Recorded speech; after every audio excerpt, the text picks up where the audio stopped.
प्रिय दोस्तों नमस्कार, राम राम। आज अपन अग्निवीर का धमाका करने के लिए तैयार हो गए हैं और आपका सिलेक्शन हमारा एक जिद मानो, हमारा एक संकल्प मानो। और मैं आपको आज भी और बार बार एक ही कह रहा हूँ, टेस्ट सीरीज को आप मिस मत कर देना। टेस्ट सीरीज पढ़ लिया इसका मतलब नौकरी लग गई। अब देखो दोस्तों के अपने गणित और रीजनिंग के प्रश्न करवाने वाले हैं कि एग्जाम में जो अग्निवीर में किस प्रकार से 2026 में प्रश्न पूछे जाएंगे। तो पहला सवाल देखो दोस्तों कि यहाँ पर आ गया। क्या सवाल है कि 2 वर्ष पूर्व ग्राम की जनसंख्या 900 थी भाई। 2 साल पहले की बात चल रही है। 2 साल पहले गांव की जनसंख्या, गांव के मायने कितना आदमी रहता भाई? 900 आदमी रहता। आई कह रही हो को नहीं? अब प्रति वर्ष मतलब प्रत्येक साल 10% बढ़ गया है। तो आपन ने ध्यान है कि वर्दी हो तो वर्तमान में 2 साल पहली 900 हा, हर साल 10 बढ़िया तो इको मतलब बढ़ता बढ़ता ज्यादा ही है इको नहीं भाई। पहली तो ओ मोटी मोटी जानकारी है चाहे कि 900 ज्यादा उतर आए। 900 ज्यादा उतर आए तो आपने कहा कि 2 ही साल तक बढ़ाना है। कितने साल तक बढ़ाना है दोस्तों? इनको अपन को 2 साल तक बढ़ाना है। तो दोस्तों के 2 साल बढ़ाया तो 2 साल बढ़ाया चाहिए 900। पहले बढ़ाया 1 साल में 10 बढ़ाया तो 110 हो गया। फिर दोस्तों 1 साल और बढ़ाया तो 110 हो गई। 2 साल बढ़ाया कि नहीं? कि 900 से ज्यादा आएंगे तो 110/100 102 साल तक। यहां पर मान लो 3 साल का जिक्र होता तो 3 बार कर दे भाई, ज्यादा टेंशन लेने की जरूरत नहीं। अब देखो 2 ही जीरो हूं, 2 ही जीरो काटिया, ए 2 ही जीरो हूं, ए और ए काटिया, 9 गुणा 121, 121 कटू लिया भाई। 11 ने 11 गुणा करिया जटू लिया। अब 121 ने 9 गुणा करो, 9 का 9, 9 दूनी 18 का 8, 9 और 1 10, 1089। कितना आया भाई? 1089। के मायने आपने देख के मायने उत्तर है कता है 1089। आगे बढ़ा, चलो बिल्कुल। अगलो सवाल देखो भाई के 57 रुपया के मायने आप कहीं करियो कि पेन यार बेच दियो। कितना रुपया में बेचियो रे भाई? 57 रुपया के मायने पेन यार बेच दियो। अब थाने 57 रुपया में पेन बेचो तो ठाक पड़ी थाने के 43 रुपया को घाटो है को, हानि को मतलब घाटो है को। इको मतलब थे पेन कितना रुपया में खरीद यार भाई? 100 में खरीदियो को नहीं। तो हानि प्रतिशत को सूत्र है वे रे भाई, हानि प्रतिशत। हानि प्रतिशत का सूत्र क्या होता है भाई दोस्तों? हानि ऊपर लिखा जाता है, प्रतिशत को मतलब ऊपर 100 लिखना पड़े भाई, नीचे हमेशा करे मूल्य आवे। तो इस सवाल के मायने आपने हानि तो है 43 की गुणा 100। अब दोस्तों करे मूल्य भाई, अपन ने 57 रुपए में चीज को बेचे, 43 रुपए हानि हुई तो करे मूल्य। कई बच्चे ज्यादा टैलेंट वाले नीचे 57 लिखते हैं तो गलत हो गया। करे मूल्य तो हानि ने इन्हें जोड़ा ला जने करे मूल्य आवेलो तो करे मूल्य है 100। 100 कट को तो आपने आएगो भाई दोस्तों 43% हानि हुई। कितनी हानि हुई? 43% घाटो उठाना पड़ियो। अगला सवाल के लिए दोस्तों नेक्स्ट सवाल लो भाई के समतुल्य बट्टा और आएगो कि 4%, 6% कर्मागत बट्टू के समतुल्य बट्टा। जब भी थाने समतुल्य की बात आ जावे तो आपा ने कई करनो के दोया ने पहली तो जोड़नु है, दोया को गुणा बट्टा 100 घटाणु है। दो ही समतुल्य बट्टा आ जावे तो कई करनु है कि ओ सूत्र आया करे भी x plus y minus x गुणा वाई बटा 100। तो 4 + 6 - 4 गुणा 6 बटावा 100, 10 - 0.24। 100 को भाग देनो, 2 छोड़ दे पॉइंट लगा दियो। 6 के 24 में 100 को भाग दियो तो 0.24। 10 के मायनो 0.24 घटायो तो आपने आया 9.76%। 10 कम आई को नहीं तो आपनो उत्तर दोस्तों के से आएगो समतुल्य बट्टा कितना आया 9.76% समतुल्य बट्टा है। अगला सवाल देखो दोस्तों, यहां पर लिखा है कि 40 किलोमीटर प्रति घंटे की चाल से 5 घंटे में तय दूरी। भाई थाने कहे है कि 40 किलोमीटर प्रति घंटा मतलब 1 घंटा में थे कत्ता भागो 40 किलोमीटर, तो 5 घंटा में कत्ता भाग्या रे भाई 1 किलोमीटर प्रति घंटा, इको मतलब 1 घंटे में हम 40 किलोमीटर जाते हैं। तो पहले तो आपको दूरी आ गई, दूरी कितनी आई भाई 40 की स्पीड नु थे कत्ता घंटा जानू है 5 घंटा और आएगो 200 किलोमीटर। और समय कतो दियोड़ो इन समय दियोड़ो आपने 4 घंटे, कत्ता घंटा में तय करनी 4 घंटा, मतलब 40 की स्पीड नु थे 5 घंटा दौड़िया तो कत्ता दौड़िया 200 किलोमीटर। अब बी दूरी ने कत्ता घंटा में जानू था ने 4 घंटा में, तो चाल का सूत्र क्या हो गया, चाल बराबर दूरी बटा समय, दूरी बटा समय। तो दूरी तो आई 200, समय आयो 4, 4 को भाग लगाए तो 50 किलोमीटर प्रति घंटा। तो आपका उत्तर कौन सा आया 50 किलोमीटर प्रति घंटा। अगले सवाल के लिए अब देखो दोस्तों, आपने कहें कि 5वां सवाल है वो क्या करना है कि इनका माध्य निकालना है। माध्य का मतलब औसत निकालना है। तो माध्य कैसे निकालते हैं, राशियों का योग बटा राशियों की संख्या, राशियों का योग बटा राशियों की संख्या, इन सब को जोड़ के इनकी संख्या का भाग दे दो, राशियों की संख्या। तो इनको जोड़ो रे भाई, जोड़ा तो कितना आया देखो, देखा 5 9 14 है क्या को नहीं, 14 और 6 20, जोड़ तो हो गई 20, और 20 के अंदर कितने जन है 1 2 3 4 5 जन है, 5 का हमें भाग लगा दिया, तो ये कितना आ गया 4 हमारा उत्तर आ गया। इनका माध्य कितना आया दोस्तों, इनका माध्य है वो 4 आया। अगले सवाल के लिए दोस्तों देखो, इनका तृतीयानुपाती निकालना है। क्या निकालना है, तृतीयानुपाती। जैसे 54 है, 54 के बाद 108 है, तृतीय की जगह आपने ज्ञात करनु है। तृतीय मतलब 30 नंबर का ज्ञात। तो इनको देखो 54 को किससे गुणा किया रे भाई, 54 को गुणा किया 2 से, किससे किया 2 से, 54 दूनी 108। तो यहां भी आप किससे गुणा कर दोगे, 2 से आप गुणा कर दो, तो उत्तर कितना आया तृतीय अनुपाति में 108 गुणा 2 216। तो इसका जो तृतीय अनुपाति निकल के आया वो कितना आया था 216। दोस्तों अगला सवाल मैं उम्मीद करता हूं कि आप खुद करने की कोशिश करोगे कि पढ़ो, देखा कि जल्दी करो। 15 पुरुष दीवार को 9 दिन में बना सकते हैं, 1 दिन में कितने पुरुष दीवार बनाएंगे। तो दोस्तों के 15 तो पुरुष है, 9 आपके दिन है, बना क्या रे 1 दीवार।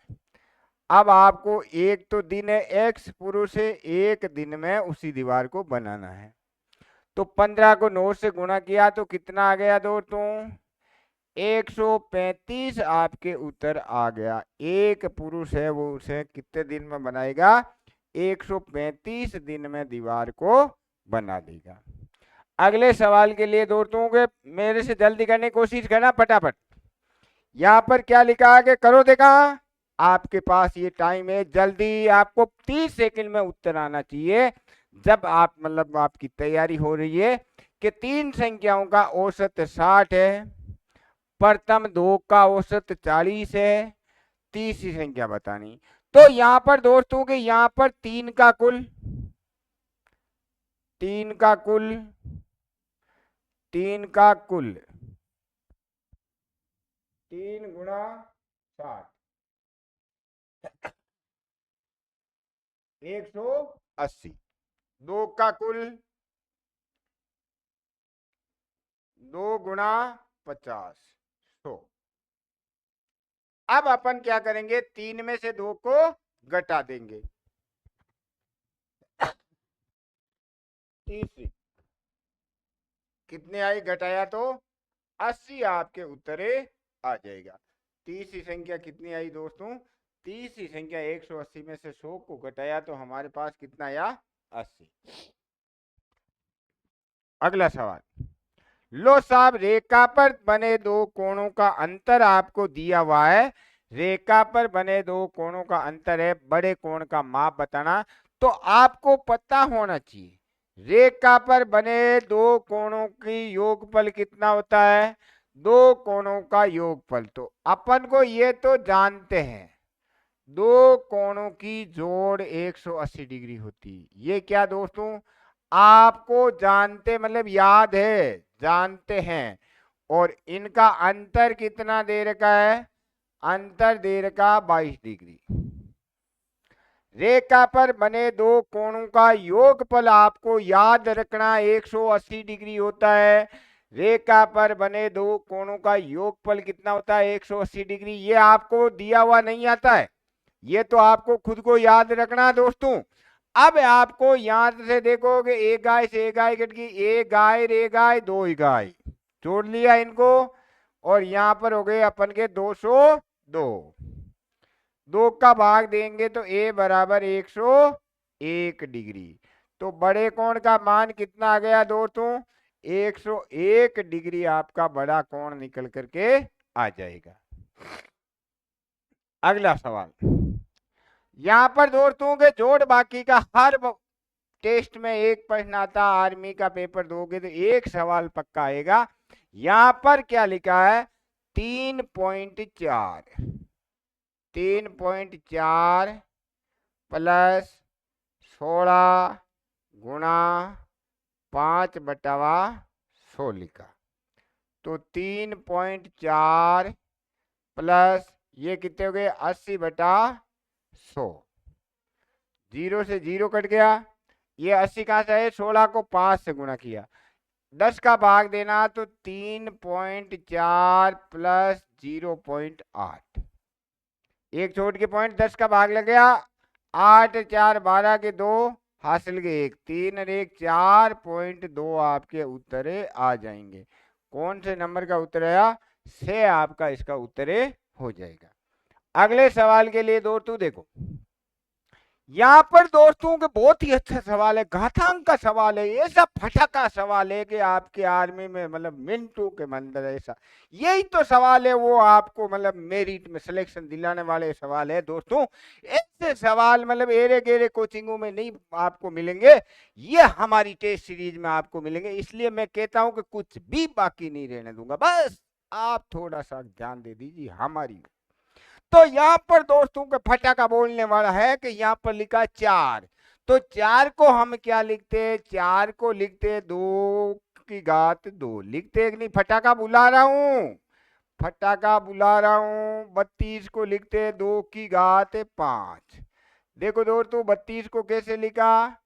2 16 2 8 2 4 भाग दे रहे हैं तो 32 को लिख दिया 2 की घात 5।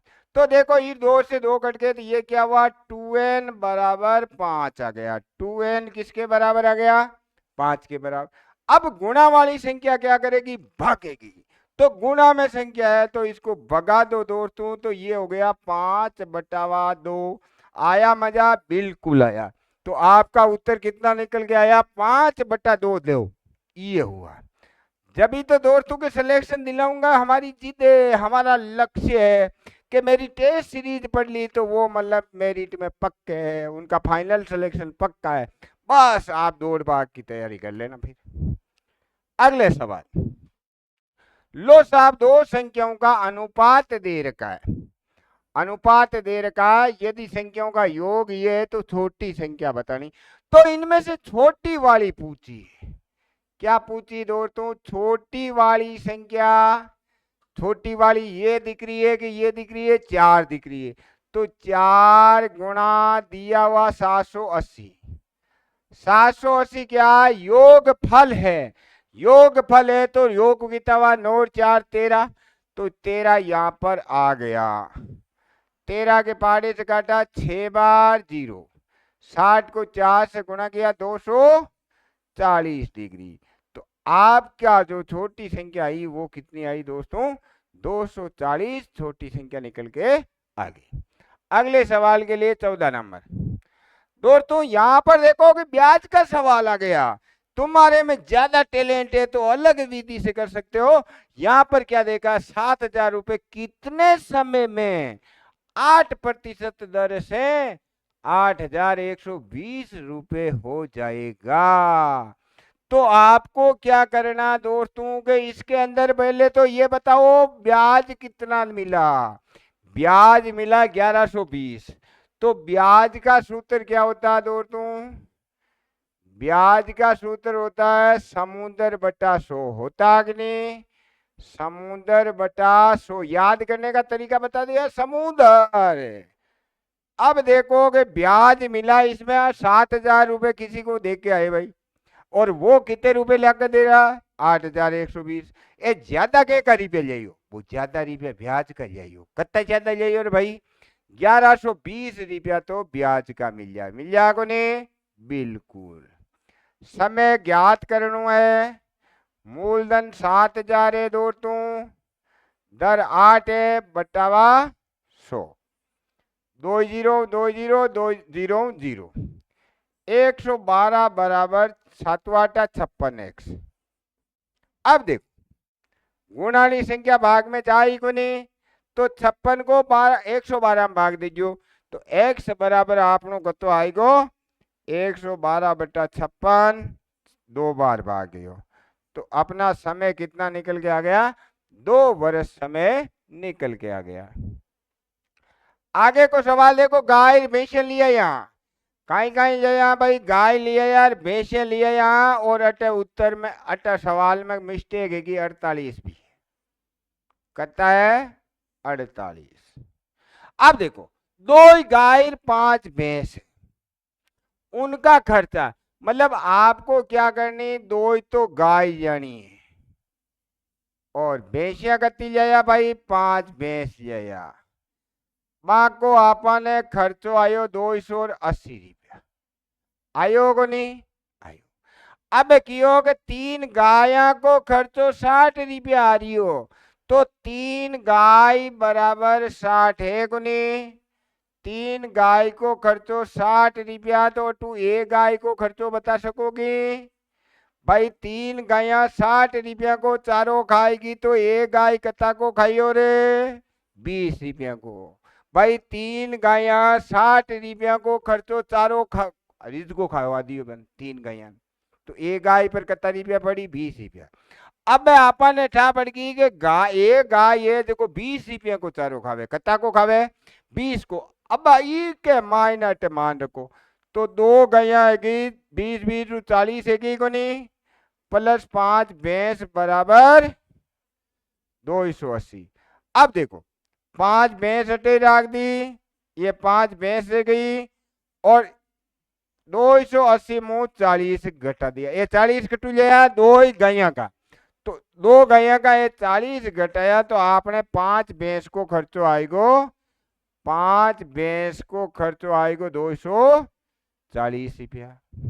भाई 280 के माइनस 40 घटेगा, तो अब एक भैंस को निकालू प्रत्येक भैंस, तो 5 भैंस का खर्चा 240, तो एक भैंस का कितना हुआ? 240 में 5 का भाग दे दो, 5 चौक 20, 4 बज गए 8। कितने रुपए आए? एक भैंस है वो 48 रुपए खर्च करेगी। कितना करेगी दोस्तों? 48 रुपए। अब देखो अगले सवाल के लिए, अब 5 सवाल रीजनिंग के धमाका आने वाला है। अब रीजनिंग का धमाका कैसा है? लो साहब, ये क्या कह रहा है कि ये 73 लिखा है, 73 के बाद 70 लिख दिया, 66 लिख दिया, सोचो कौन सा आने वाला है? कट्टे देखो कि भाई 3 घटाइए हुए, अगली बार वो कहीं करियो 4 घटा दियो, पचे वो 5 घटाया है, अटे वो 6 घटाया, अब कत्ता घटा हमारे 7 घटाइयो, तो 55 में कत्ता घटाना है 7, तो आपनो उत्तर आएगो 48। कतो आयो भाई? 48 अपना उत्तर निकल के आ गया। अगले सवाल के रीजनिंग का कौन सा धमाका देखो। अब की बार गेट केट बॉय रेसा है गेट, तो यहां पर देखो CAT केट, केट मतलब बिल्ली, CAT केट को लिखा है 24। कैसे लिखा रे भाई? अपन को पता है कि C 3 नंबर पे आता है, ये 1 नंबर पे आता है, ये 20 पे आता है। तो 20 और 1 21, 21 3 24, जोड़े इनको। आगे लिखा बेट बॉय, BO भाई, बॉय 2 नंबर पे आता है, O कितने पे आता है 15 पे आता है, Y कितने पे आता है 25 पे आता है, इसको लिख दिया 42। इसलिए DOG, डी कितने पे आता है 4 पे, O आता है 15 पे, G कितने पे आता है 7 पे। तो 15 4 19 19 7 कितने हो गए 26, हमारा उत्तर आ जाएगा। कौन सा उत्तर आएगा दोस्तों? 26 इसका उत्तर आएगा। मजा आ रहा है अगली रीडिंग में? बिल्कुल आ रहा है। अगले सवाल के लिए लो साहब रीजनिंग, अब रिश्ते में चल रहे हैं। ये आपका रिश्ता आ गया, टाने फूफा जी भूआ जी लुगाई कहीं कहीं है हगड़ा ध्यान रखना पड़ी था। कौन था के फूफा जी लागे, कौन था के मासी लागे, कौन था के बा लागे, कौन था के बा लागे। अब देखो नीतू की ओर इंगित या इशारा करते हुए नितिन जी कह रिया, नितिन जी क्या कह रहा? मैं उसकी माँ के पुत्र का इकलौता पुत्र, मैं इसके माँ के पुत्र का इकलौता पुत्र हूं, नीतू और नितिन में। अब देखो नीतू की ओर इशारा करते हुए ये नितिन है, ये क्या नितिन,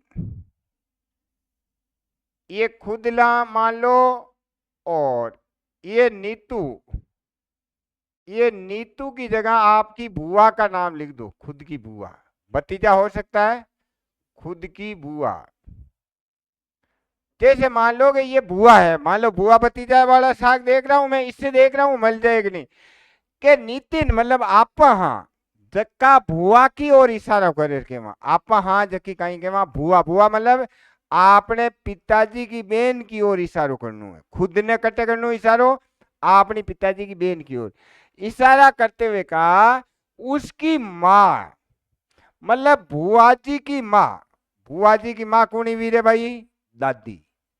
आपने दादी हुई को नहीं कि उसकी माँ, बुआ जी की माँ कहीं हुई दादी, बुआ जी माँ के इकलौते पुत्र, माँ का इकलौता पुत्र। अब माँ का इकलौता पुत्र कौन है? माँ का इकलौता पुत्र मतलब दादी का इकलौता पुत्र पिता, एक माँ के पुत्र का इकलौता पुत्र, पुत्र का ही पुत्र, ये खुद हो गया। अब यहां देखो आपा बुआ जी की ओर इशारा करा, आपा कौन करे? बुआ जी की, मैं उसकी माँ के, अब बुआ जी की माँ हुई दादी, माँ के पुत्री, माँ का पुत्र यो पिताजी, पिताजी कोई पुत्र, तो खुद देखो इको मतलब ए बुआ भतीजा है, कहीं है बुआ भतीजा, तो आपने मिलगो को नहीं भतीजो यो, बुआ भतीजा मिला तो भतीजो होगो, बुआ आती तो बुआ कर दिए। तो अब अगलो सवाल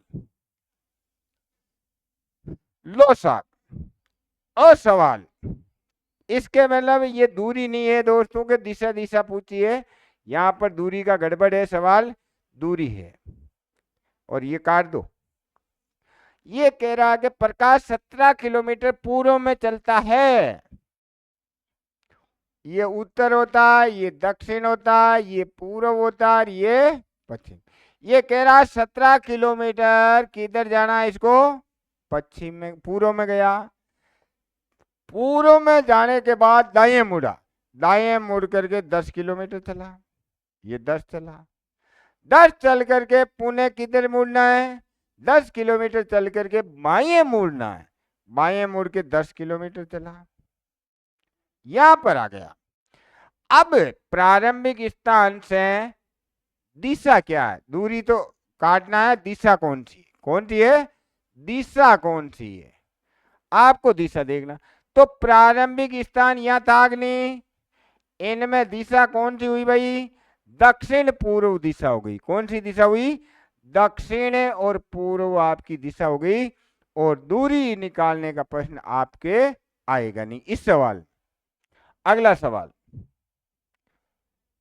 लो साहब लिटिल मास्टर सुनील गावस्कर को कहते हैं, और ये मान के चलो कि missile man APJ Abdul Kalam नहीं होते, अटल बिहारी वाजपेयी पोखरण में परमाणु बम नहीं करते, तो जो मतलब ईरान की हालत करिए वो हमारे देश की हो जाती।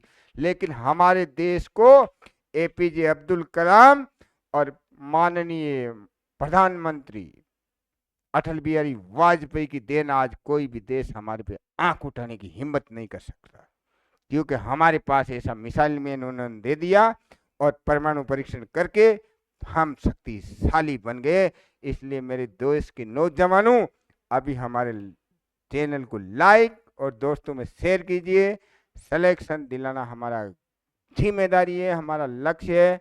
दोस्तों के आपको पता है कि missile man APJ Abdul Kalam जी है, उनकी बदौलत आपका सिलेक्शन हो भी जाएगा, तो दुश्मनों की मतलब नाक में दम कर देना सालों के।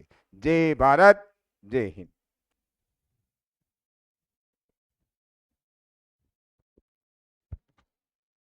नमस्कार साथियों, कैसे हो आप सभी अच्छे होंगे। हम आशा करते हैं कि आपकी तैयारी भी बढ़िया चल रही होगी और बिल्कुल जोश के साथ रहना है, और हम भी बिल्कुल जोश के साथ रहेंगे, क्योंकि हम जिसकी तैयारी कर रहे हैं उसमें जोश बहुत ज़रूरी है। इंडियन आर्मी की जो तैयारी कर रहे हैं, पहले तो भाई सभी को सैल्यूट है। आप जिस भर्ती की तैयारी कर रहे हो वास्तव में वो एक कोई मतलब मामूली बात नहीं है, क्योंकि ये एक आराम की नौकरी नहीं है, इसमें आपको हमेशा ही कठिन परिश्रम करना पड़ेगा। तो भाई देश के लिए जो आप बिल्कुल तैयारी कर रहे हो, आपका सपना है वो बिल्कुल साकार होगा। और आज अपने जो जीके के टॉप पर्सन है वो बिल्कुल शानदार पर्सन है, आपको मजा आ जाएगा एक बार, है ना।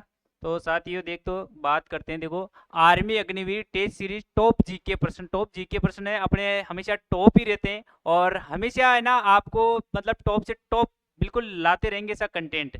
और आपकी जो मैथ्स है वो के आर सर पढ़ाई रहे हैं, आपको बिल्कुल मजा आ रहा होगा।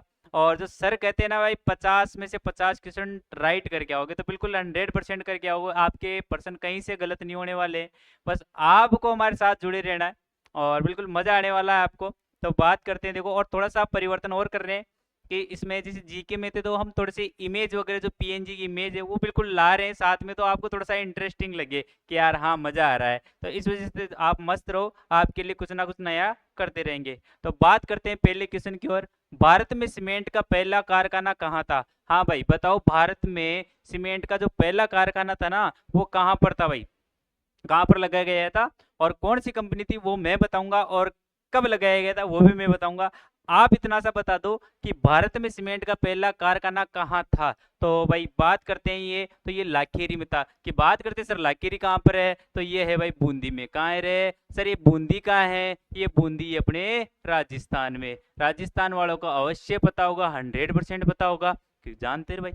और बात करते हैं कि सर ये कब खोला गया था, ये भाई 1915 में खोला गया था। सर और कुछ बताओगे इसके बारे में, हाँ बिल्कुल बताएंगे। एक बात और, कौन सी कंपनी थी, एसीसी कंपनी थी। और बात करें भाई चित्तौड़ तो आप जानते हो राजस्थान में है। और बात करते हैं, देखो ये पोर्ट ब्लेयर क्या है। पोर्ट ब्लेयर थोड़ा सा आपको याद आ रहा होगा, थोड़ा सा रिमाइंड करो, दिमाग पर जोर लगाओ साथियों। देखो एक है ना वो दौड़ वो करते हो वो, उसमें तो आपको दिमाग नहीं लगाना पड़ता, उसमें सिर्फ जो शारीरिक बल होता है वो काम आता है। लेकिन यहाँ पर आपको थोड़ा सा दिमाग लगाना है, इस पर जोर दो कि ये पोर्ट ब्लेयर के बारे में मैंने क्या बताया, किसकी राजधानी थी रही है। तो ये अपना केंद्र शासित प्रदेश है अंडमान निकोबार, अंडमान निकोबार। उसकी राजधानी क्या बताई थी मैंने, पोर्ट ब्लेयर बताई थी ना। और लक्षद्वीप की राजधानी भी बताई थी, कमेंट करके बताना कौन सी थी। तो भाई आगे चलते हैं नेक्स्ट क्वेश्चन की ओर।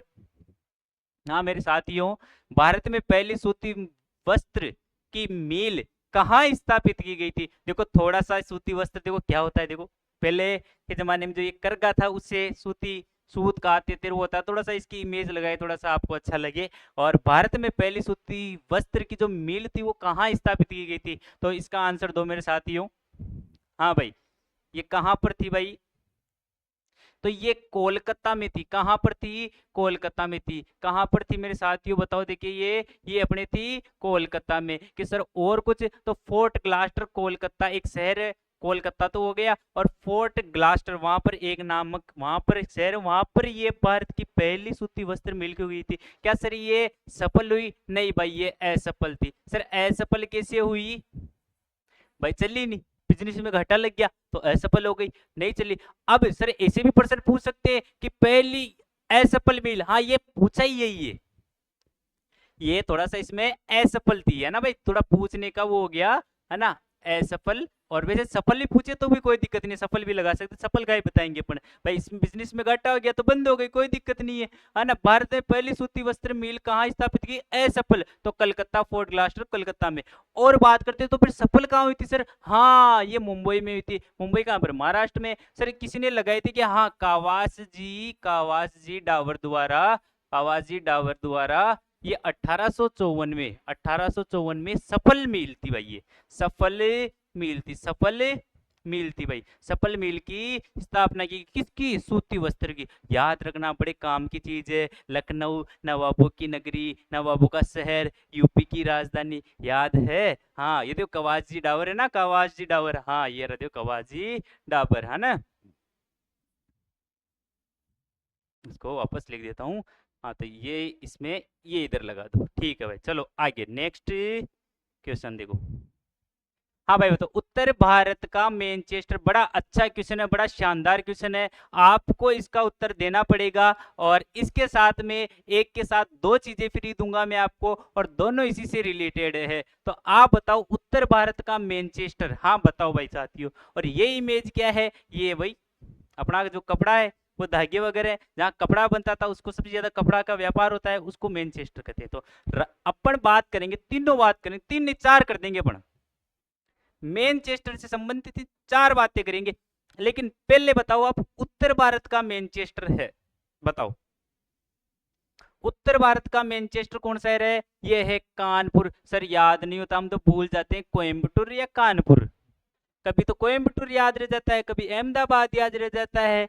और कोयम्बटूर कैसे याद करें? अपने याद कराएंगे रे, क्यों टेंशन ले रहे हो? बस आपको क्या करना है, हमारी क्लास को लाइक करना है, तो लाइक ठोक दो जल्दी से, बस ये काम करना है आपको, बाकी काम हम कराएंगे, है ना। साइंस वाले सर भी ट्रिक लाते हैं आपके लिए शानदार, एक लाइक नहीं करते यार, आप करा करो बिल्कुल शानदार, है ना।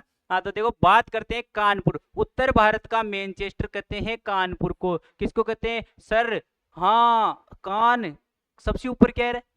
किसको पकड़ोगे? कान को पकड़ोगे ना, तो कान है ना, है नहीं? अरे अरे ऊपर है ना, ऊपर क्या हो गया? कान। तो सर ऊपर से क्या? उत्तर, उत्तर दिशा कहां पर है? ऊपर, तो उत्तर कान, कान ऊपर है नहीं है। तो उत्तर भारत का मैनचेस्टर कानपुर।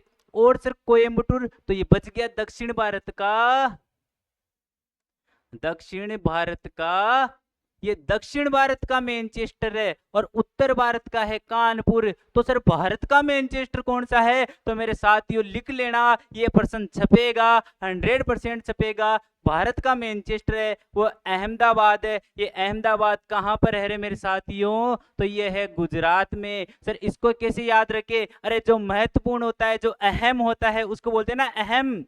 तो बिल्कुल अहम है, ये अहम महत्वपूर्ण है। तो अहमदाबाद याद रखना। भारत का मैनचेस्टर पूछ ले आपसे, सिर्फ इतना ही पूछ ले आपसे, तो अहमदाबाद कर देना। उत्तर पूछ ले तो कान पकड़ लेना, और दक्षिण पूछ ले तो कोयम्बटूर कर देना। अरे याद हुआ?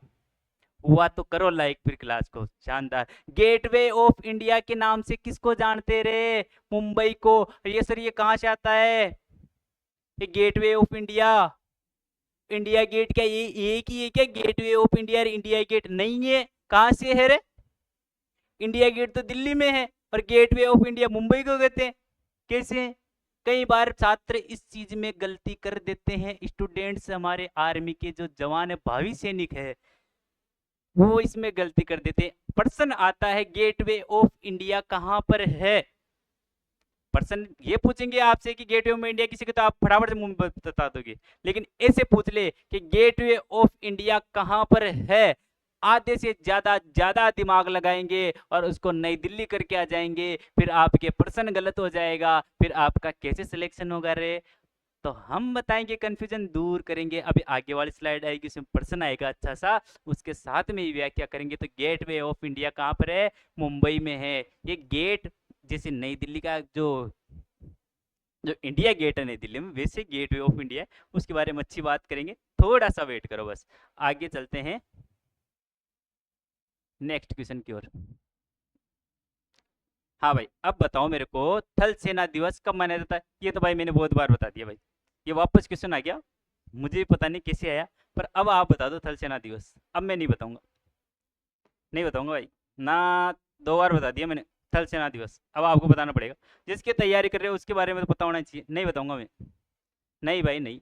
अब तो आप बताओ, बता दो फटाफट से। हाँ, और 2 चीजें और बता देता हूँ, 8 अक्टूबर को और 4 दिसंबर को ये जल सेना दिवस।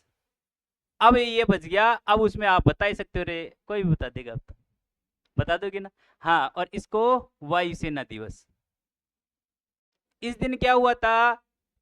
क्या हुआ था? गणतंत्र हुआ था क्या भारत? हाँ, 26 जनवरी 1950 को हमारा संविधान लागू हुआ था। गणतंत्र दिवस मनाते हैं 26 जनवरी को। तो 15 जनवरी को क्या मनाएंगे? थल सेना दिवस। अरे बता दो। और 25 जनवरी को मतदाता दिवस। कौन सा दिवस रे? मतदाता दिवस। हाँ, लिख लेना कहीं भी, 25 जनवरी को कौन सा दिवस? मतदाता दिवस। 12 जनवरी को क्या बताया था? अरे मेरे युवा साथियों, स्वामी विवेकानंद जयंती, यानी कि कौन सा दिवस? युवा दिवस 12 जनवरी को मनाया जाता है। चलो आगे नेक्स्ट क्वेश्चन की ओर। भाई कहाँ आ गए अपन? ये रहा भाई। हाँ, भारत का सर्वोच्च वीरता पुरस्कार कौन सा है? हाँ भाई, बताना पड़ेगा आपको। सर्वोच्च वीरता पुरस्कार जल्दी से बता दो। भारत का सर्वोच्च वीरता पुरस्कार कौन सा है? तो सर्वोच्च वीरता पुरस्कार सैन्य क्षेत्र में कौन सा दिया जाता है रे? परमवीर चक्र। कौन सा दिया जाता है? बताओ देखिए, कौन सा दिया जाता है? परमवीर चक्र दिया जाता है ना। हाँ, तो चले आगे। चलो भाई, भारतीय सैन्य अकादमी, INA है ना। हाँ, कहाँ स्थित है? ये देहरादून में बताया था मैंने, देहरादून में है ना। हाँ, देहरादून कहाँ पर है? उत्तराखंड में। कहाँ पर है रे मेरे साथियों, बताओ देखें, कहाँ पर है ये? देहरादून में। कहाँ पर है रे? देहरादून में। चले आगे, चलो भाई आगे। झांसी की रानी लक्ष्मीबाई की सहायता करने वाला क्रांतिकारी था, कौन था भाई? बताओ देखें। झांसी की रानी की सहायता करने वाला क्रांतिकारी कौन था? झांसी की रानी लक्ष्मीबाई की सहायता करने वाला, तो आपको पता है रे, तात्या टोपे था ना। हाँ, तात्या टोपे था। और बात करते हैं कि उधम सिंह कौन था, मंगल पांडे कौन था, तो इनकी भी थोड़ी सी बात कर लेते हैं। तो उधम सिंह ने किसकी हत्या की थी बताओ? अरे जलियांवाला बाग हत्याकांड हुआ था 13 अप्रैल 1919 को। अभी आज ही है, हाँ 13 अप्रैल। आपके तो कल आएगा, क्लास हमारी कल आ जाएगी। हाँ, लेकिन आज बात करें अपन 13 अप्रैल 1919, 13 अप्रैल की। तो 13 अप्रैल 1919 को जलियांवाला बाग हत्याकांड हुआ, जिसमें जो जलियांवाला बाग हत्याकांड था वो किसने करवाया था रे? जनरल डायर ने कराया था। तो उधम सिंह वहां पर उपस्थित था, छोटा था, तो उसने इतना भयंकर विभत्स कांड देखा, उसके मतलब खून में उबाल जग गया। बस मैं इसको नहीं छोड़ूंगा, जनरल डायर को। तो जनरल डायर की अगर हत्या किसी ने की थी तो उधम सिंह ने की थी। किसने की थी रे? General general Dyer. General Dyer की हत्या किसी ने की थी तो उधम सिंह ने की थी। और कई बार ये भी देखने को मिलता है कि भाई ये है ना, उधम सिंह ने ना, ये जनरल डायर है ना, वास्तविक तौर पे उस जनरल डायर की हत्या नहीं कर दी। वो तो बेचारा पहले मर गया था, कोई दूसरा था, तो उसको सल्टा दिया जाके, भाई जनरल डायर यहाँ रहता है, हाँ यहीं रहता है। तो ऐसा भी हो गया था, मतलब कंफ्यूजन हो गया। कोई नहीं, था तो अंग्रेजी, जाने दो। हाँ, मंगल पांडे, 1857 क्रांति, याद आया। हाँ, तो चलो आगे। भारत के प्रथम चीफ ऑफ डिफेंस, CDS, कौन थे भाई? भारत के प्रथम, ये CDS कौन थे? जनरल विपिन रावत। याद आया? नहीं आया, कोई बात नहीं, याद कर लो वापस। कौन थे भाई? जनरल विपिन रावत। चलो भाई नेक्स्ट क्वेश्चन। हाँ, ये बताओ देखिए, गोलकुंडा का किला कहाँ स्थित है? तो गोलकुंडा का किला अपने कहाँ है? हैदराबाद में, तेलंगाना हैदराबाद में। और बताओ, देखो साबरमती देखो कहाँ पर है, गुजरात में, याद कर लेना। जबलपुर ये मध्य प्रदेश में, हाँ याद करना है, नर्मदा नदी के किनारे ही है ना, ये भी याद कर लेना, अच्छा है। और अहमदाबाद गुजरात में। चलो आगे नेक्स्ट क्वेश्चन। वंदे मातरम के रचयिता कौन थे? बंकिम चंद्र चटर्जी। अरे याद आया, हाँ। और रविंद्रनाथ टैगोर जनगण मन के रचयिता कौन थे? जनगण मन, अपना राष्ट्रीय गान, याद आया, जनगण मन, याद आया, हाँ। और तो भाई है ही, फिर चलो भाई आगे next question. Discovery of India ये किसने लिखी थी? अरे जवाहरलाल नेहरू ने लिखी थी क्या डिस्कवरी ऑफ इंडिया? हाँ। तो चलो आगे नेक्स्ट क्वेश्चन। राज्यसभा में कितने राष्ट्रपति मनोनीत करता है? तो ये 12 मनोनीत करता है। कितने मनोनीत करता है भाई? 12। तो सर कुल कितनी होती है? तो कुल होती है अपने 245, ये होती है 233 प्लस 12। तो मतलब राज्यसभा में आपको कुल सीटें पूछ ले तो 245 होती है। और अगर आपसे पूछे कि कितने मनोनीत किए जाते हैं, मनोनीत कैसे करते हैं सर? इनका चुनाव नहीं होता है, इनको डायरेक्ट ले लेते हैं। कैसे? कि भाई साहित्य, कला, विज्ञान और किसी खेल में, मतलब उत्कृष्ट कार्य किया हुआ समाज सेवा में, तो उसको है ना अपने राज्यसभा में उसको क्या बना देते हैं? राज्यसभा सांसद बना देते हैं। कौन बनाता है? राष्ट्रपति मनोनीत करता है। तो ऐसे याद रखना है अपने को। चले आगे, चलो। 38वीं समांतर रेखा किन किन देशों को जोड़ती है? हाँ भाई ये बताओ थोड़ा सा। 38वीं जो समांतर रेखा है वो किन किन देशों को जोड़ती है? 38वीं समांतर रेखा, तो ये उत्तरी कोरिया और दक्षिणी कोरिया जो दो देश थे। और जानते हो ना उत्तरी कोरिया, किंग जोम, भाई साहब अलग ही पावर है उसका। कोई देखो तो सही उसकी तरफ एक बार, मतलब हिम्मत नहीं है, वो अभी भी युद्ध हो रहे हैं,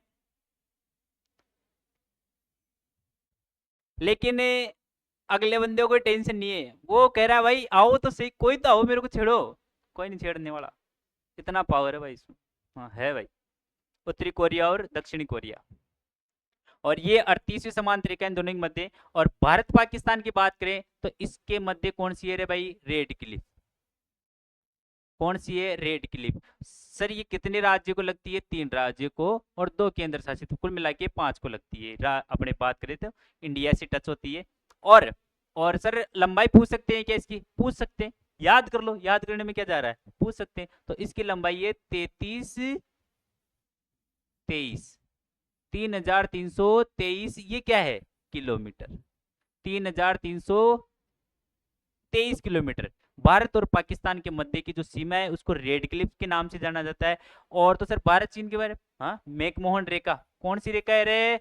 मैक मोहन।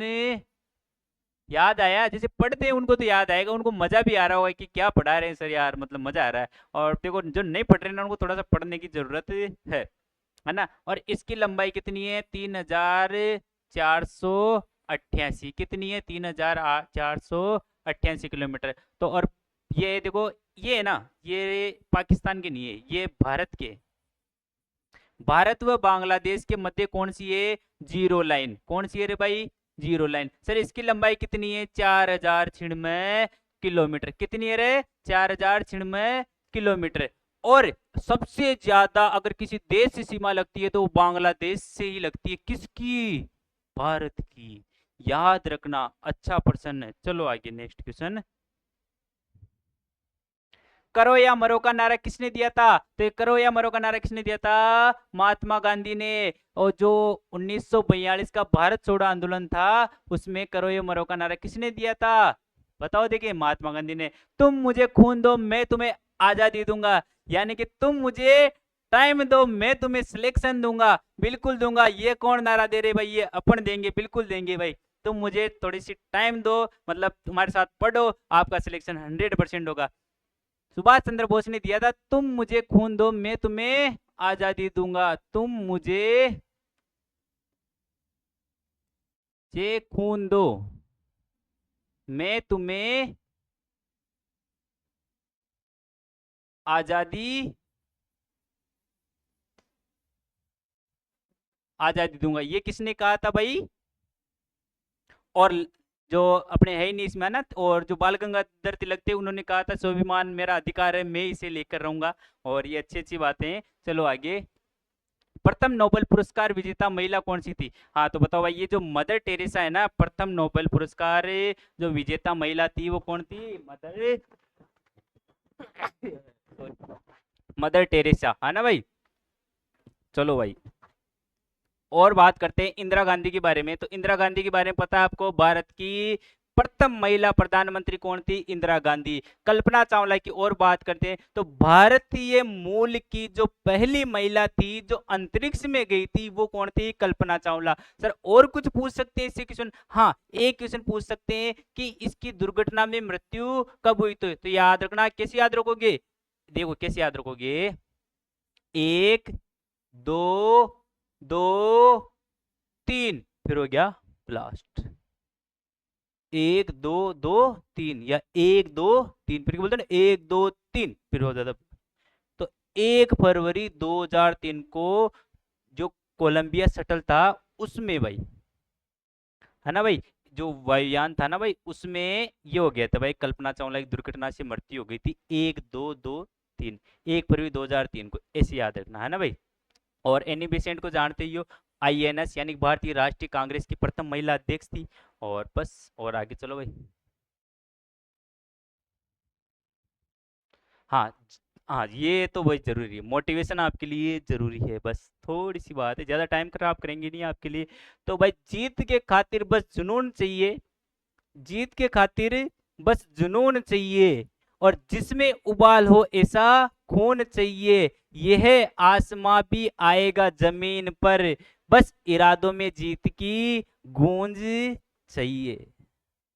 देखो कितनी अच्छी लाइन है कि जीत के खातिर बस जुनून चाहिए। जीत की खातिर क्या चाहिए? जुनून चाहिए बस। और जिसमें उबाल हो ऐसा खून चाहिए, ये आसमां भी आएगा जमीन पर, बस इरादों में जीत की गूंज होनी चाहिए। और अब इसी जोश के साथ में अपने साइंस वाले सर आ रहे हैं, और उनकी क्लास भी बिल्कुल देखना, और आपको मजा आएगा। एक बार फिर मजा आने वाला है, आपको रोज मजा आएगा। और इसी मजे के साथ में आपका सिलेक्शन भी 100% होगा, ये गारंटी है भाई अपनी। बस पढ़ना आपको है, और पूरे किससे? तन और मन से, धन से नहीं, धन नहीं चाहिए, बस तन और मन से पढ़ो, बाकी सिलेक्शन कराना हमारा काम है। तो जय हिंद साथियों, धन्यवाद साथियों, और बिल्कुल बने रहो हमारी क्लास में। अब साइंस वाले सर आएंगे।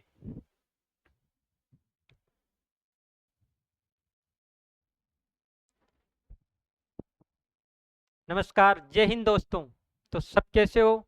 आई होप सब बढ़िया होंगे और अपनी आर्मी की जो फौजी वाली भर्ती है उसकी तैयारी जोरों शोरों से कर रहे होंगे। मैं आपका दोस्त एक बार फिर लेकर आया हूँ आपके लिए बहुत ही शानदार टॉप के 15 विज्ञान के जो प्रश्न है, जो कि पुराने प्रश्न पत्रों से लिए गए हैं और एनसीईआरटी बुक से लिए गए हैं। बार बार यही बात बोलते हैं क्योंकि ये प्रश्न इंपॉर्टेंट है। तो चलिए शुरू करते हैं बिना किसी देरी के हमारे पहले सवाल की तरफ। जो हमारा फर्स्ट सवाल है, पहला सवाल है कि जो क्लोरीन है उसका जो संकेत है, निम्न में से जो ऑप्शन दे रखे हैं उनमें से कौन सा ऑप्शन है जो कि क्लोरीन का है? तो हम चारों ऑप्शन की बात कर लेते हैं एक एक करके, ताकि सामने आ जाएगा कि क्लोरीन कौन सा है। तो सबसे पहले बात की जाए सी की, तो ये होता है कैल्शियम का। किसका होता है भाई? कैल्शियम का प्रतीक चिन्ह जो है वो कौन सा है? Ca। तो ये हमारा पहले जो सवाल आए थे उनमें भी आया था ऑप्शन में। फिर बात की जाए दूसरा कि ये किसका ऑप्शन है? Cl। तो यही हमारा किसका ऑप्शन है भाई? क्लोरीन का जो ऑप्शन है वो राइट ऑप्शन कौन सा है? ये वाला। तो ऑप्शन बी हमारा राइट आंसर है। फिर बात की जाए Cr की, तो Cr जो है हमारा क्रोमियम है। Cr क्या है? क्रोमियम है। ये सवाल पिछली जो हमारी टेस्ट सीरीज थी उसमें एक सवाल ऐसा आया था कि क्रोमियम का प्रतीक चिन्ह बताइए, तो ये क्रोमियम Cr है। ये Mg नया तत्व आया है, इंपॉर्टेंट है, ध्यान रखना। और ये जो प्रतीक चिन्ह है ये किसका है? मैग्नीशियम का है। तो अगर पूछे कि मैग्नीशियम का प्रतीक चिन्ह बताइए तो M और G याद रखना। तो ये चारों ऑप्शन इंपॉर्टेंट है। कि क्लोरीन का पूछा तो क्लोरीन का Cl होता है, जबकि Ca किसका होता है? कैल्शियम का। और जो Cr है वो किसका होता है? क्रोमियम का। और जो Mg है वो किसका होता है? मैग्नीशियम का। तो चलते हैं अगले सवाल की तरफ। और हमारा जो नेक्स्ट सवाल है कि निम्न में से जो उदासीन विलयन होता है कि उसका पीएच मान बताना हमें। कि निम्न में से कौन सा पीएच मान उदासीन है। उदासीन का मतलब कि ना तो वो अम्ल है ना ही वो क्षार है। तो इन दोनों में से दोनों ही नहीं है तो वो कौन सा है? क्या वो 0 है, क्या वो 7 है, या फिर 7 से कम, या फिर 7 से अधिक। बात करते हैं चारों ऑप्शन की। अगर 7 से कम होता है कोई भी विलयन तो हमेशा अम्लीय होता है। कौन सा होता है? अम्लीय। अगर 7 से कम कोई भी विलयन आपको दिख रहा है, कोई भी पीएच मान है, तो समझ जाना कि वो क्या है? अम्लीय। अगर वो 7 से ज्यादा हो जाता है तो वो हो जाता है क्षारीय। वो क्या हो जाता है भाई? क्षारीय पीएच मान हो जाता है उसका, क्षारीय उसकी प्रकृति हो जाती है। फिर बात करें 0 की, तो ये सर्वाधिक अम्लीय है। सबसे अधिक अम्लीय कोई है तो वो 0 ही है, क्योंकि 7 से कम और 7 से जितना दूर जाते जाओगे उतना ही अम्लता क्या होती जाएगी? बढ़ती जाएगी। और नीचे की तरफ अगर 7 से दूर जाओगे, इस तरफ देखो, ये हमारी पीएच स्केल मान लो, यहाँ पर होता है 7। अगर हम 7 के इस तरफ जाते हैं 6 5, तो इधर होता जाता है अम्लीय। क्या होता जाता है? अम्लीय। अगर वो अम्लीय होता हुआ 0 तक पहुंच गया तो ये सबसे अधिक है। अगर पूछे कि सबसे अधिक अम्लीय कौन सा है तो वो 0 है, ध्यान रखना। और इधर बात की जाए 7 के बाद 8 9 10 ऐसे कहाँ तक जाएगा? 14 तक। तो इस तरफ होते हैं क्षारीय। क्या होते हैं भाई? क्षारीय। और जब बीच की बात की जाए कि 7 पर क्या होता है, तो ये ही होता है उदासीन।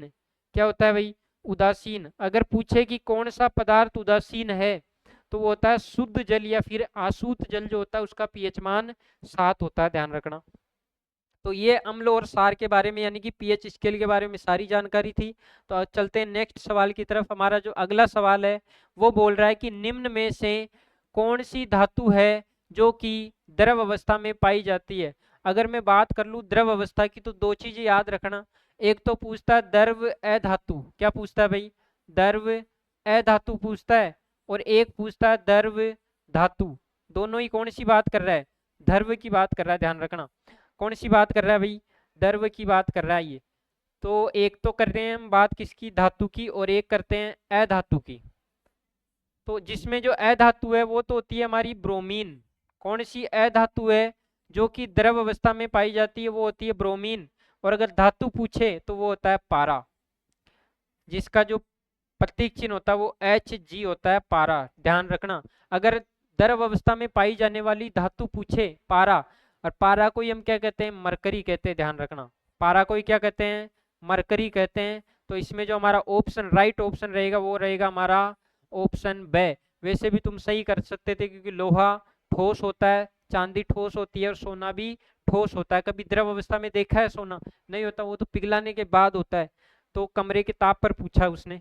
फिर बात की जाए नेक्स्ट सवाल की, तो हमारा जो अगला सवाल रहेगा वो रहेगा कि इनमें से अधातु कौन सी है। कौन सी अधातु है? अधातु अधिकतर गैस से होती है, ध्यान रखना। तो इनमें से गैस कौन सी है वो बता दो, तुम्हें पता चल जाएगा कि अधातु कौन सी है। क्या कोबाल्ट गैस है?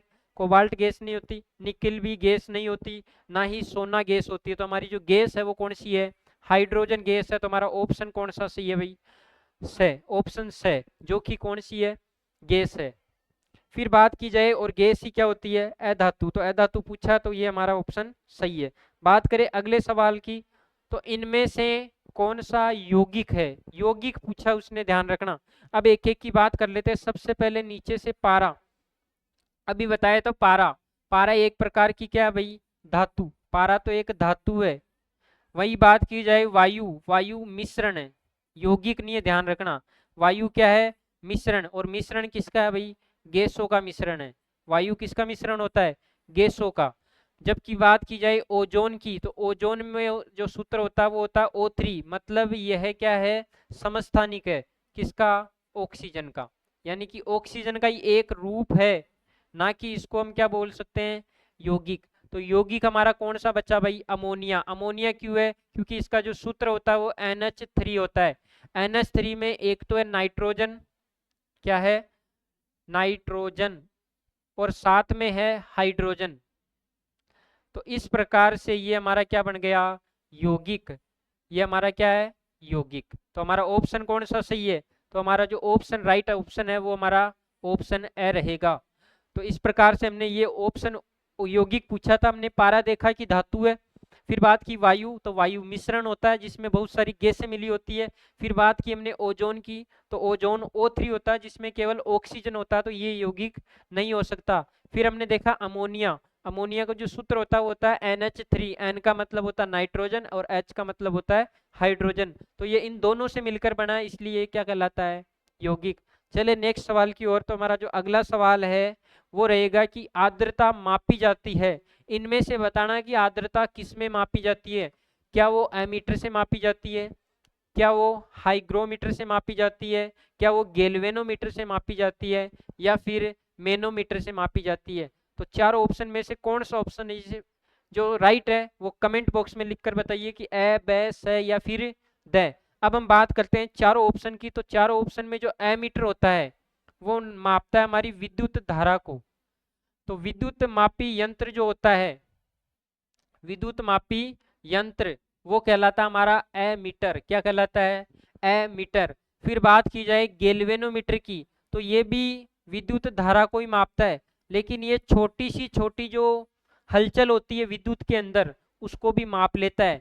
इसमें क्या होता है कि जैसे ही हल्का सा भी करंट गया तो उसकी जो सुई होती है वो ऊपर नीचे करने लग जाती है। या फिर कई बार जो रिपेयरिंग शॉप होती है वहां पर एक जो कैलकुलेटर जैसा होता है एक पीला सा बॉक्स, उसको भी हम क्या कहते हैं, गैल्वेनोमीटर, जिससे बैटरी मापी जाती है, बैटरी में कितने वोल्ट करंट है उसको मापा जाता है, तो उसी को हम क्या बोलते हैं, गैल्वेनोमीटर। या पहले ऐसे होते थे घड़ी के जैसे, इसमें एक सुई लगी होती थी, जैसे इसमें करंट प्रवाहित करोगे ये सुई इधर उधर हिलने लग जाएगी, तो इसी को बोलते हैं गैल्वेनोमीटर।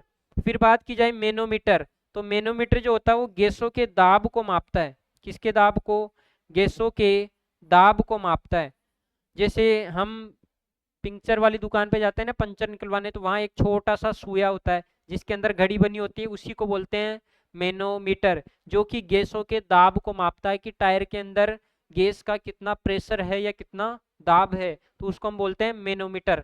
प्रश्न पूछा था कि आर्द्रता मापी कौन सा है, तो हमारा हाइग्रोमीटर किसका मापक है, आर्द्रता को मापने वाला यंत्र हाइग्रोमीटर है।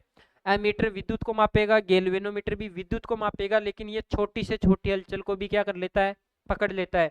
मैनोमीटर गैसों के दाब को मापता है, गैस का जो प्रेशर होता है उसको मापने के लिए मैनोमीटर काम में लिया जाता है। चलिए नेक्स्ट सवाल की तरफ। तो हमारा जो अगला सवाल होगा वो होगा कि विशिष्ट ऊष्मा अधिक किस में होती है, क्या वो बर्फ में ज्यादा होती है, या फिर बालू के अंदर होती है, या फिर पानी में होती है, या फिर लोहे में होती है। तो हमारा जो राइट ऑप्शन रहेगा वो रहेगा हमारा जल, यानी कि पानी में जो विशिष्ट ऊष्मा होती है वो ज्यादा होती है। अगर पूछ ले कितनी होती है तो उसको भी याद रखना, 4.18 जूल प्रति ग्राम डिग्री सेल्सियस। ये इंपॉर्टेंट है, अगर पूछ ले कि जल की विशिष्ट ऊष्मा कितनी होती है तो ये वाला है 4.18 या 18 जूल प्रति ग्राम डिग्री सेल्सियस। ये किसकी है अभी विशिष्ट ऊष्मा, पानी की विशिष्ट ऊष्मा है। और हमारा जो अधिक वाला ऑप्शन है ये कौन सा सही है, ऑप्शन से। ठीक है, चले अगले सवाल की तरफ। तो हमारा जो नेक्स्ट सवाल होगा कि निकट दृष्टि दोष के लिए कौन सा लेंस काम में लिया जाता है, क्या उत्तल, क्या अवतल, या फिर समतल, या फिर बेलनाकार। तो ठीक है, अब एक एक की बात कर लेते हैं। तो ये हमारा जो काम में आता है ये जरा दृष्टि में काम में लिया जाता है, बेलनाकार।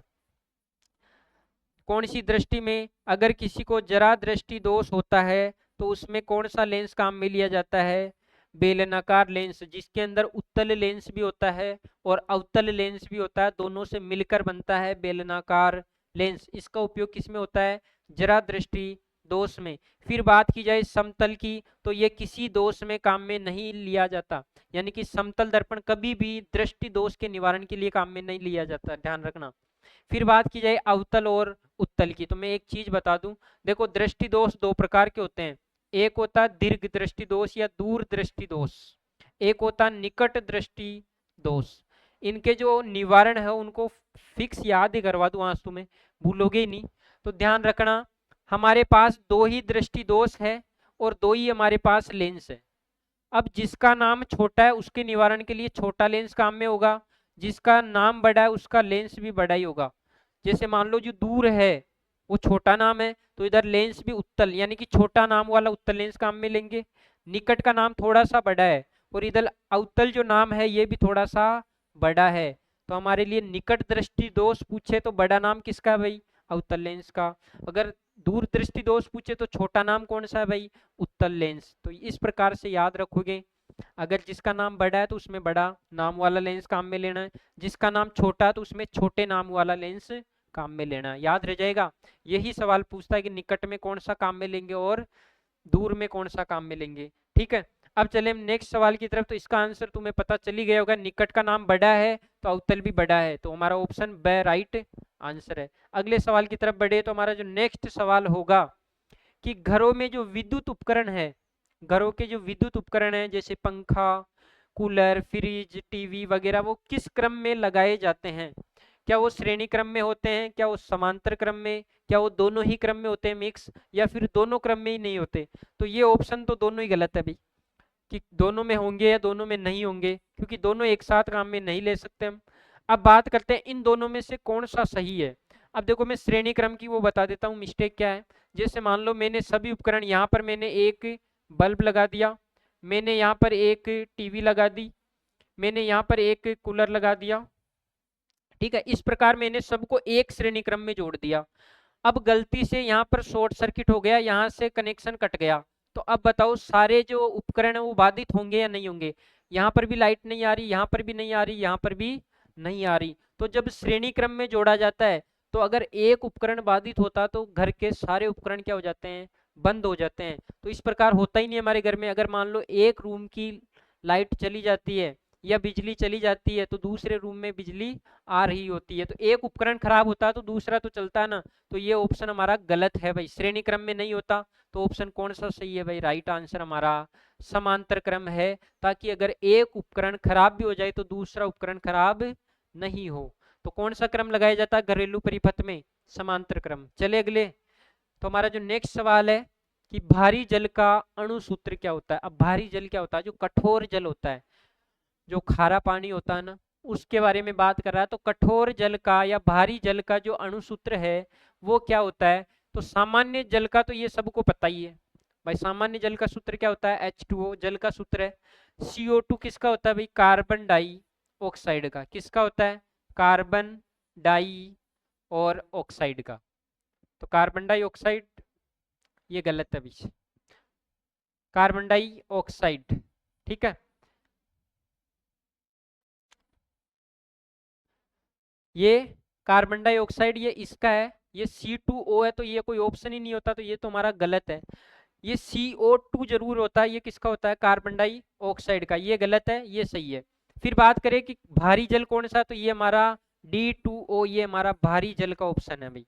किसका है, भारी जल या भारी पानी का जो प्रतीक चिन्ह है वो क्या है, D2O। तो हमारा राइट ऑप्शन कौन सा है भाई, द। तो C2O नहीं होता, CO2 होता है, जो कि कार्बन डाइऑक्साइड का है, ठीक है। चले हम आगे।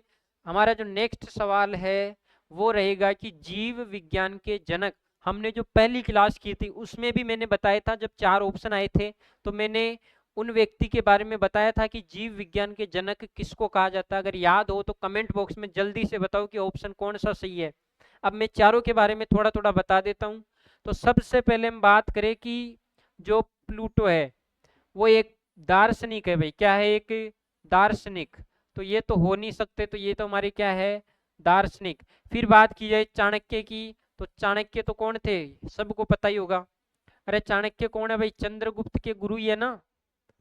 अरे चंद्रगुप्त के गुरु ही थे, चंद्रगुप्त को राजा बनाने में इनका अहम योगदान था, किसका, चाणक्य का। तो ये हमारे क्या हो गए, चंद्रगुप्त के गुरु। तो ये तो जीव विज्ञान के जनक हो ही नहीं सकते। फिर बात की जाए अरस्तु की, तो ये हमारे क्या है, जीव विज्ञान के जनक। जब हमने मेंडल वाला सवाल किया था तब मैंने इसके बारे में बताया था, जीव विज्ञान के जनक कौन है भाई। तो जीव विज्ञान के जनक हमारे कौन है, अरस्तु साहब हैं। अरस्तु सर हमारे किसके, जीव विज्ञान के जनक है। और बचे लुई पास्चर, तो इन्होंने क्या किया था, जो कि सूक्ष्म जीव होते हैं, जो सूक्ष्म जीव होते हैं उनके बारे में जानकारी दी थी, किसने, लुई पास्चर जी ने। तो यहाँ तक समझ में आया। प्लूटो हमारे दार्शनिक थे, तो ये जीव विज्ञान के जनक नहीं है। चाणक्य के बारे में सब जानते हो, चंद्रगुप्त के गुरु यही थे, ठीक है। इसके बाद में अरस्तु, यही हमारे जीव विज्ञान के क्या है, जनक। बात की जाए लुई पास्चर जी की, तो ये हमारे सूक्ष्म जो जीव होते हैं उनके बारे में जानकारी देने वाले कौन थे? Louis Pasteur sir. अब बात करते हैं अगले सवाल की तरफ चले, तो हमारा जो नेक्स्ट सवाल है कि बंदर में जो गुणसूत्र होते हैं वो कितने पाए जाते हैं। सबसे पहले एक सवाल तुमसे है, मैंने पहले भी बताया था कि जो मानव होते हैं, मानव हम हमारे जैसे जो जीव हैं उनमें कितने गुणसूत्र पाए जाते हैं, ये सवाल मैंने पहले करवाया था। अगर किसी को पता हो तो कमेंट बॉक्स में फटाफट बताओ। तो अगर मानव की बात की जाए, किसकी बात की जाए, मानव की, तो मानव में पाए जाते हैं भाई 46 गुणसूत्र। किसके अंदर? मानव के अंदर 46 गुणसूत्र। इसके अलावा मैंने बताया था कि दो तो पाए जाते हैं अलिंग वाले लिंग गुणसूत्र। कौन से? लिंग गुणसूत्र। और 44 थे अलिंग गुणसूत्र। ठीक है, तो इस प्रकार से हमने क्या किया था, इनका विभाजन। लेकिन यहाँ पूछ रहा है बंदर के बारे में, तो बंदर के बारे में कौन से सही है भाई? तो बंदर के बारे में 42 ऑप्शन हमारा राइट होगा। 42 किस में पाए जाते हैं? बंदर में। और कौन सा बंदर है? तो रीसस। कौन सा? मकाका रीसस बंदर है, उसके अंदर कितने गुणसूत्र पाए जाते हैं? 42। ठीक है, अगर पूछे कि कौन से रीसस बंदर में कितने गुणसूत्र पाए जाते हैं तो वो भी बता देना। 42। 40 कोई होते नहीं है। ये कौन से गुणसूत्र है? अलिंग गुणसूत्र है। तो सारी चीजें अगर दिमाग में रहेगी तो कंफ्यूजन नहीं होता और आंसर बिल्कुल राइट निकलता है। और जो बच्चे गलत करते हैं और जो बच्चा सही करता है उनमें ही डिफरेंस होता है कि किसका सिलेक्शन होना है और किसका सिलेक्शन रुकना है। तो इसी से तुम्हें पूरी जानकारी होगी ना, तो तुम गलत नहीं करोगे। अब चलते हैं कि जल में घुलनशील विटामिन कौन सा है। ये सवाल इंपॉर्टेंट है, इसमें तुम्हें सारी दिक्कत खत्म कर देता हूँ। जितने भी विटामिन है उनके सारी एक बार में बता दूं मैं तुम्हें। दो विटामिन याद रखना, एक तो बी और एक सी। ये जो दो विटामिन है, ये दोनों विटामिन क्या करते हैं कि जल में घुलने वाले होते हैं। किसमें? जल में घुलनशील। अभी मैं बी का बता दूं फिर सी आ जाए तो वो गड़बड़ है। तो जल में घुलने वाले कौन कौन से भाई? एक तो बी है और एक सी है। अब दूसरे होते हैं वसा में घुलने वाले। किसमें? वसा के अंदर घुलने वाले, वसा में घुलने वाले। इनके अलावा जो बच गए ना वो सारे हैं, देखो कौन कौन से। ए बचा हुआ है, बी आ ही गया, बी के बाद सी आ गया, डी बचा हुआ है, ई और एक विटामिन के। ये चारों किस में घुल जाते हैं? वसा के अंदर। और पूछे कि जल में कौन सा घुलता है, तो बी और सी। बी और सी ये दोनों विटामिन ऐसे हैं जो जल के अंदर घुलते हैं, और ये चार ऐसे हैं जो वसा के अंदर घुलते हैं। ठीक है, तो अगर पूछे कि वसा में घुलने वाला कौन सा है, तो ये चार याद रखोगे कौन कौन से भाई? ए है, फिर डी है, फिर ई है और फिर के है। अगर जल वाले पूछे तो कौन कौन से हैं भाई? एक तो बी है और एक सी है। तो चले आगे। तो हमारा जो ऑप्शन सही होगा वो जल में घुलने वाला कौन सा ऑप्शन है हमारा? तो वो हमारा ऑप्शन है बी, यानी कि ऑप्शन ए राइट है जिसमें बी लिखा हुआ है। ठीक है, चलिए नेक्स्ट सवाल की ओर बढ़ते हैं। हमारा अगला सवाल रहेगा कि डी, डी और टी क्या है। इनमें से बताना क्या वो विटामिन है, क्या वो वसा है, या फिर प्रोटीन है, या फिर कीटनाशक है। कई बार तुमने जो कीटनाशक की दवाई लाते हैं हम खेत में, तो वहाँ अगर ध्यान दिया हो तो वहाँ डीडीटी कुछ लिखा होता है, अगर ध्यान दिया हो तो ये हमारा कीटनाशक होता है भैया। क्या होता है? कीटनाशक। ना तो प्रोटीन होता है, ना ही वसा होता है, ना ही विटामिन होता है। तो क्या होता है? डीडीटी, कीटनाशक की दवाई। ठीक है, चले आगे। हमारा नेक्स्ट सवाल, निमोनिया से कौन सा अंग प्रभावित होता है? निमोनिया, क्या निमोनिया से गला खराब होता है, क्या फेफड़े, क्या श्लेष्मा झिल्ली, क्या वृक्क यानी कि किडनी? इनमें से कौन सा ऑप्शन है जो कि निमोनिया की जब बीमारी हो जाती है तब वो खराब हो जाता है, उसमें सूजन आ जाती है, वो कौन सा हिस्सा है? तो देखो, ना तो वो गला है, ना ही वो श्लेष्मा झिल्ली है, ना ही वो किडनी है। तो हमारा ऑप्शन कौन सा सही है भाई? फेफड़े सही है। फेफड़ों में जो कुपिकाएं होती है, जहाँ वायु इकट्ठी होती है, उनमें क्या आ जाती है? सूजन। देखो ये रही, यहाँ पर जो कुपिकाएं होती है ना, यहाँ पर ये कुपिकाएं होती है, इनमें क्या हो जाती है? सूजन आ जाती है, ये फूलने लग जाती है, फिर इनमें मवाद वगैरह वो सारी चीज समस्याएं होने लगती है। तो ये किसको समस्या करती है? फेफड़ों को। किसको? फेफड़ों को। तो इस प्रकार हमारे आज के जो साइंस के महत्वपूर्ण 50 जो 15 प्रश्न थे वो हमने कंप्लीट कर लिए। हम इसी प्रकार से आपके लिए टेस्ट सीरीज लगातार ला रहे हैं, और आपको प्रतिदिन 5:30 यानी कि शाम के 5 बजे प्रतिदिन आपको टेस्ट सीरीज डेली मिलेगी। आपको एक टेस्ट सीरीज आपको डेली मिलेगी शाम को 5 बजे। तो हमेशा डेली के डेली तैयार रहो, आधा 1 घंटा निकालो, टेस्ट सीरीज ज्वाइन करो, इससे आपको बहुत फ़ायदा मिलेगा। अगर आप 50 में से 20 प्रश्न भी आपको याद होते हैं तो वो भी आपके लिए प्लस पॉइंट है, ध्यान रखना। तो इसीलिए डेली आपको क्लास ज्वाइन करनी है, ज़्यादा नहीं। अगर टाइम कम है तो इसको स्पीड बढ़ाकर देख सकते हो, ताकि टाइम भी बचे और तुम्हारा ये रिवीजन भी हो जाए। अगर तुम ये टेस्ट सीरीज भी लगातार ज्वाइन करते हो तो इससे तुम्हें बहुत फ़ायदा मिलेगा। ये याद रखना, पेपर में तुम्हें बहुत से क्वेश्चन इनमें से देखने को मिलेंगे। तो यहाँ तक के लिए आज के लिए यही क्लास थी, जिसमें हमने 15 प्रश्न हमने किसके देखे थे, साइंस के इम्पोर्टेंट। और तुम्हारे लिए जो मोटिवेट करने वाली जो लाइन है वो मैंने पीछे पैनल पर लिख दी है, इससे पढ़कर मोटिवेट होइए और अपने सपने के लिए तैयार हो जाइए और अपनी क्लास लगातार ज्वाइन करें। ठीक है, गुड बाय, जय हिंद, फिर मिलते हैं नेक्स्ट वीडियो के अंदर।